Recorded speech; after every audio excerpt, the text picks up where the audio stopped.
Hey everybody, welcome to Chaos Entertainment. My name is Greg Helton, and tonight we're making an awesome fried chicken dinner.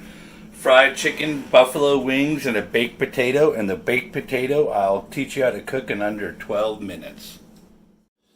Okay, the first thing you're going to need when you're going to make some great deep fried chicken is some great chicken. Milk, I like using whole milk. You can also use a good cream. For you people who dairy free, this is a good alternative. There are other types that are unsweetened. And some vinegar. I like using this one. It's nice apple cider vinegar. You can use simple distilled apple or white vinegar. It's just as fine.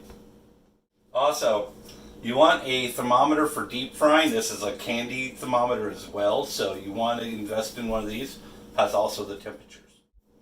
And you're going to want yourself a good cookie sheet and a rack. This is for another item I'll show you just in a minute. And you're going to need yourself some oil. Canola oil is really good for it, but I like taking this and doing adding some olive oil, about 3/4 of this to quarter of this, because this is kind of spendy. It does also have a lower cooking temperature. This has a higher cooking temperature. Some people like using peanut oil. I really don't like the whole peanut oil taste or the other oils, so this is a pretty good blend I like.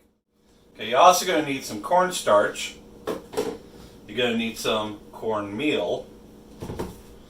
And I suggest Bob's Red Mill 1-to-1 gluten-free flour. It is amazing. Otherwise, you're going to have to use your own flour.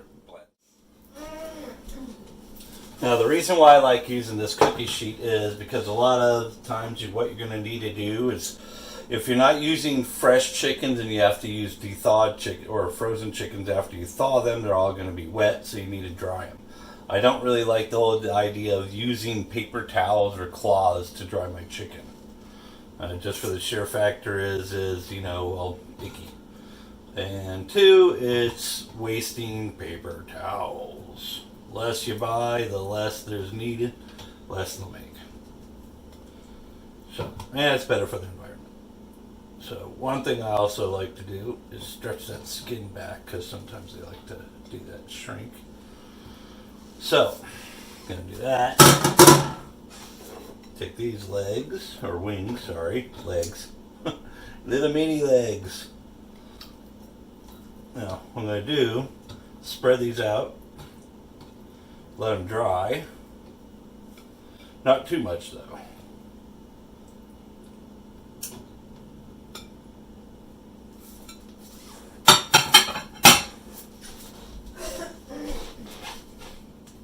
Okay, now you're also going to want to help drying process. A little salt works really good. Finely ground salt works. I like pink Himalayan.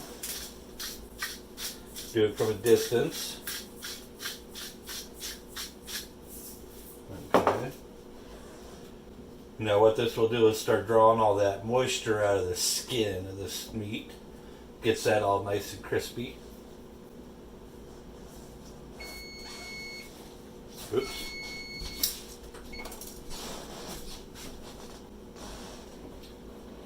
That's some other chicken cooking.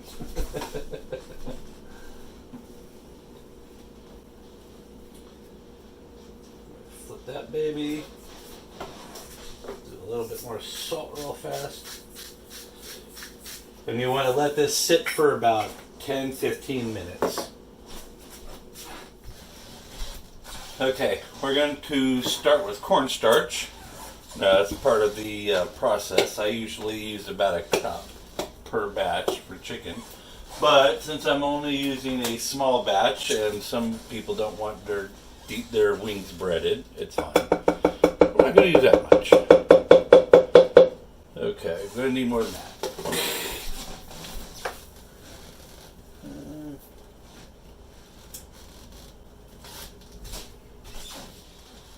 There you go. Now, we're just actually going to set that aside. Because that's basically what we're going to do is put the chicken in there first. Set it aside. Okay, now we're going to do the flour mixture. So, we got my gluten-free flours, and I got a couple of spices as you see sitting right there. We'll go into them in a minute.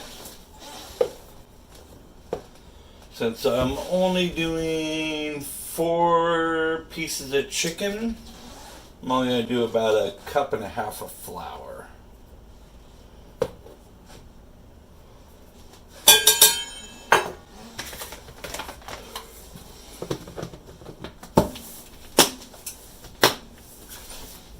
Set that aside.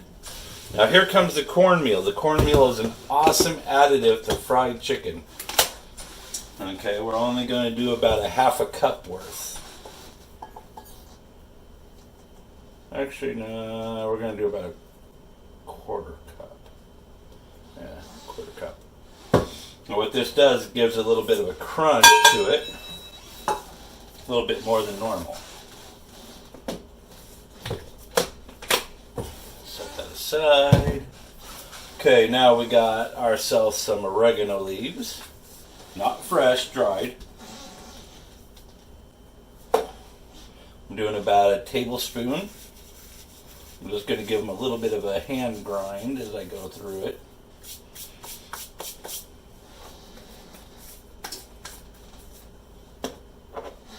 I got a little bit of chili pepper. Really good. I'm only going to do, I know it's just you're like, what the heck? Okay, about 1 teaspoon. Tablespoon, teaspoon. Wild lid on the loose. Get the Rangers. There's a rattlesnake in my boot. Okay. Well, we got simple ground black pepper. So I'm going to do about almost 1 tablespoon. You're like, that's a lot of pepper. Yeah, not really, because the flour actually absorbs a lot of that spice. So I'm going to do white pepper. Do about the same. I always thought white pepper was a little bit milder than black pepper, but sometimes you get some of these ratios, you're like, woohoo! This is thyme.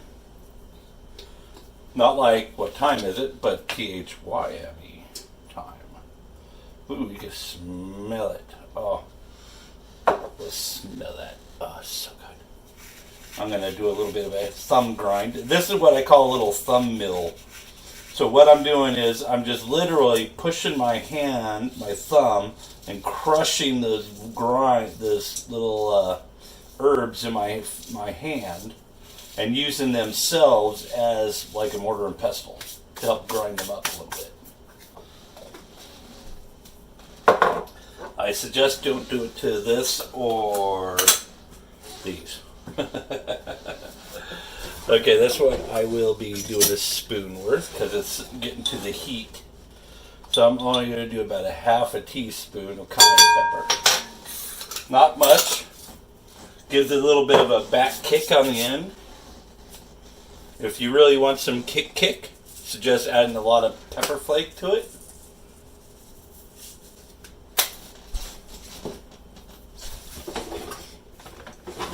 Just going to simply blend it. Oh, forgot a major ingredient. Salt. Now you can do that, salt, or you can do kosher salt. Kosher salt, I would do about 1 tablespoon for 1.5 cups. You're like, that's a lot of salt. No, not really. So we're just going to blend this up really fast. And you're like, wow, that doesn't even look like there's any in there now. Yeah, see? Because now that flour, combined with all those little corn molecules and all the herb molecules and the salt, you're going to make yourself some really fine crispiness. I'll set that aside. I'm going to set my temperature gauge to about a medium high. Oh, where'd I get it? Oh, there it is. That's my big potato. I'll show you guys how to cheat to make a cool, crisp, perfect baked potato in less than 12 minutes. So, you got this. See, it says 325. That's where you want to cook your fried chicken. That's the temperature you want. So I'm going to put that baby down there. That's someone else's chicken. That's an oven-baked chicken. So I'm going to put that up there and let that heat up. And then when it gets to 325, we'll rock and roll. So now on to the milk. Now we're going to do the milk batter. You can use buttermilk instead of this process, which a lot of people really like. For the people who are dairy-free, this is where you use your dairy-free milk. So I'm only going to put about a cup and a half, maybe 2 cups. So it's about this high off the popping of the pan. Bopping off the pan. Bottom of the pan. Bopping at the pan. So I'm only going to use a few teaspoons of the vinegar.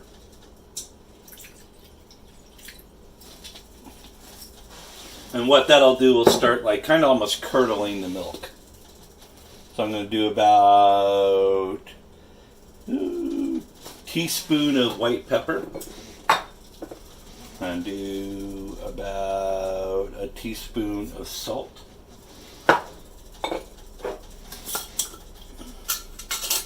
And a little bit of garlic. Not much. Because this powdered garlic goes way farther than the other stuff does. I prefer elephant head garlic because it tastes better. And it doesn't have that nasty garlic hit that some people get, you know. We're just going to stir this up. And as you do, you're going to see it starting to thicken. Yeah, see, look at that, it's already thick. I'm just going to let this just sit here. Now, you can also use like Tabasco sauce, any other kind of little liquids like barbecue sauce, Red Bull powder sauces. Here's a good one for you.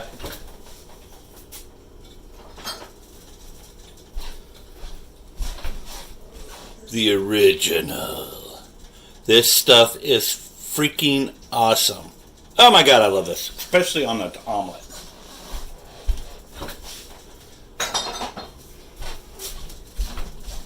Which I will show you guys how to make that recipe another day. Oh, look at that. Yeah. Oh, hear that sizzle. Yes, this is simple. Okay, tell me how you made it. These were baked in the oven at 350 for about 45 to 50 minutes. Simple salt, white pepper, a little bit of mustard seasoning, and basil on it. And that's about it. Oh, sweet. Put it in a simple oven and... See, the cool thing is, if you want mashed potatoes, you got the drippings down there for gravy. Yeah. Okay, for your cool, perfect baked potato, I'm going to show you how to cheat a little bit. Okay. This is the potato you get from the $5 bags at grocery stores, right? This is a baked potato. See the difference? One's larger, one's tiny. Tiny's wrong. Okay, you're gonna need to get yourself some food wrap.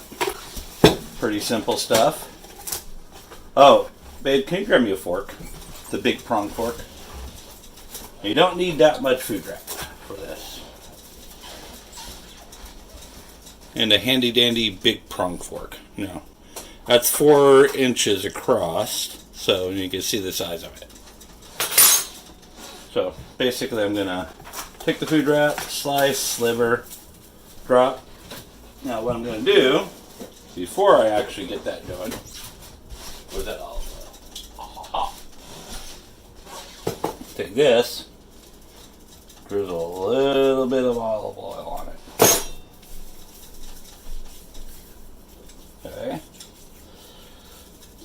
You'll see later on why that's important.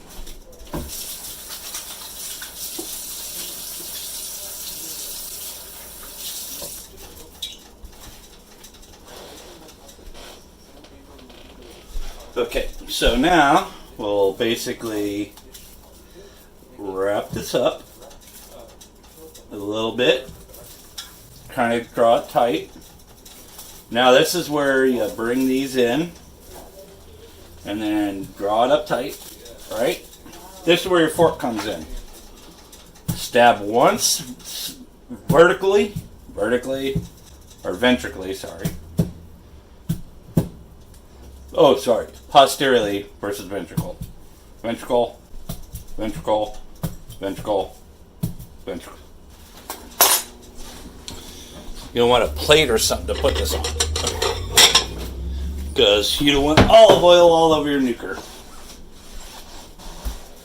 I made that mistake the wrong last time. Okay, so we're going to nuke this for about 9.5 minutes, and then we'll put it in a toaster oven. Okay, gonna take the hot. Okay, mental note: use a hot pad for that. Okay, so you're gonna need your toaster oven. Shove this all out of the way. Yeah, my camera is like dying, so I'm kind of like charging it as I film as I can. Okay, so let me charge the cord because it's about to die on me again. So now we're going to transfer this to there, to a little pan that's built for my toaster oven. Okay, see if I can't. Hold on a second. Careful, this stuff is hot. Very hot. And just we unwrap as we go, and remember it is oily, so it's going to be kind of slippery. Okay, now we got hot.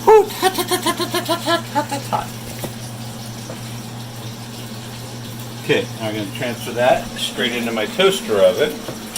I know it's not preheated, it's fine, toaster ovens cook fast. We're just going to put it all the way to toast and put it to medium temp darkness. Okay, my potato is done. Let me get a little thingy out here. Oh yeah, look at that baby. Now I prefer a little shredded cheese, sour cream, maybe some butter, chives. That looks amazing. Okay, so now food glove.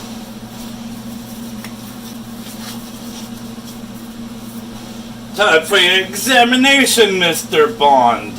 No. Okay, so first thing you want to do is cornstarch first. Get it nice and coated. And make sure you re-stretch those skins back out on those chicken legs and thighs, because they do like to shrink for some reason during freezing. I don't know why. Here we go. Stretch it. Stretch it. Real good.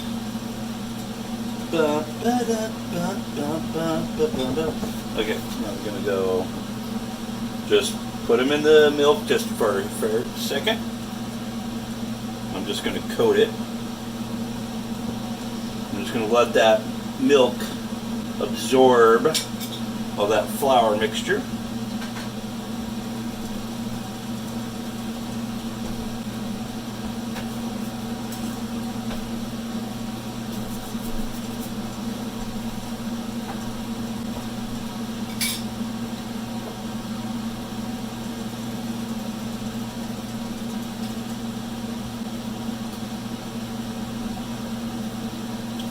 Now, one of the things you should do if you really want really good fried chicken is let this stuff sit in a refrigerator overnight, just as it is, and then, you know, freeze it for a little bit, and that'll work really good.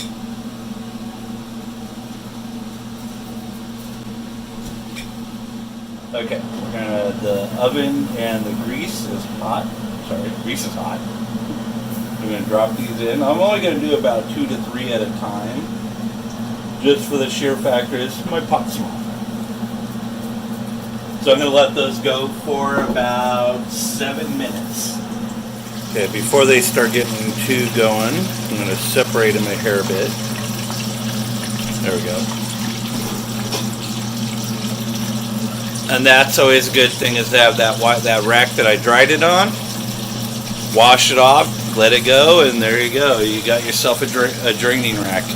And racks are better than paper towels any day. Okay, beeper went off, and the chicken is floating, as you can see. That's a good thing. But generally, if the top part's floating and this part isn't, generally it's not cooked all the way. And you do not want people biting into bloody chicken. Kind of ruins the mood for some people. Some people, like me, kind of grew up with it. But I learned that bloody chicken is not the way to go.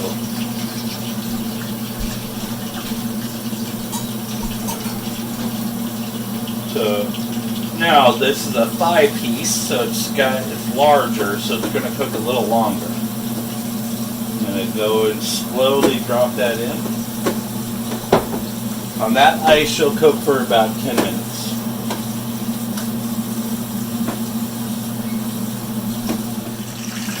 Okay, been about 10-15 minutes actually. Nice and cooked. Oh yeah! Now time for the buffalo wings. Now, I'm actually going to take this and use a scooper because these are going to splatter, so be very careful. And since they're small wings, I'm just going to basically dump them all in. I'm only going to do about 15 at a time because they're tiny.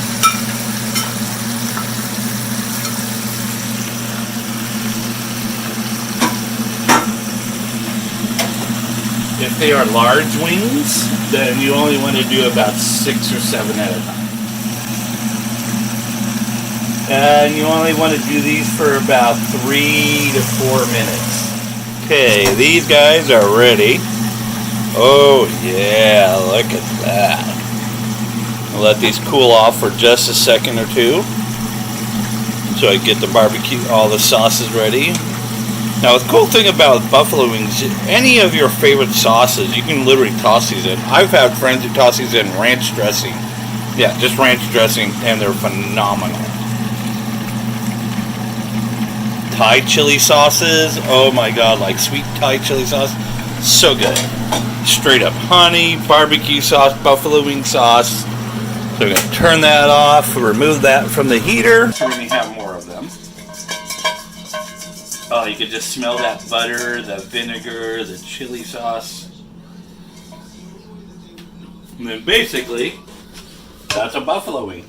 A lot of times they'll dip it in blue ranch dress or blue cheese dressing as the original. A lot of people do ranch. Oh, that's hot! Hey, thank you for watching, and if you guys enjoyed this video, to help support my channel, please hit that like button, that subscribe button, and please share my videos and always send me some comments for great recipes and food.